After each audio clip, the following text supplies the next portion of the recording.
तुझं माझं जमेना आणि तुझ्या वाचून करमेना या ओळी प्रत्येक नवरा बायकोच्या संसाराला तंतोतंत लागू होतात. संसारातील कोडी सोडवता सोडवता संसाराची गोडी कशी लागते हे अप्रतिम शब्दात सांगणारी संसारूपी भन्नाट कविता आज मी तुमच्यासाठी घेऊन आले आहे.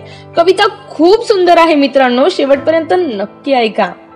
संसार म्हणजे चालायचंच, घर कितीही आवरलं तरी दिवसभर पसरायचंच, कट्टा पुसून ठेवला की दूध उतूच जायचंच. संसार म्हणजे चालायचंच, रविवारी एखाद्या खुश होऊन हॉटेलात मोठं बिल करायचं, खिरीतल्या वेलदोड्याचं टरफल मात्र चहाच्या डब्यात जायचंच. संसार म्हणजे चालायचंच, पोरांसाठी सगळं करतो म्हटलं तरी त्यांनाच रागवायचं, रडून झोपले की पांघरून घालताना कुरवाळायचं.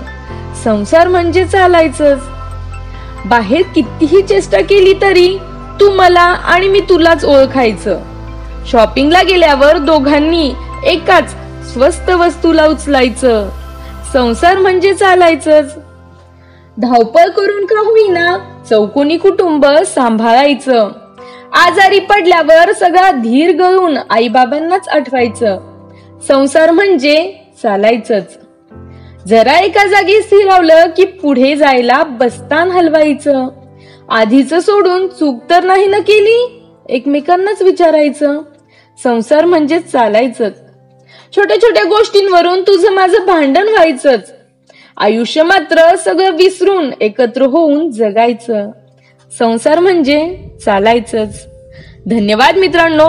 पती पत्नीच्या नात्यामधील संसाराची ही सुंदरशी कविता तुम्हाला कशी वाटली मला कमेंट करून नक्की कळवा.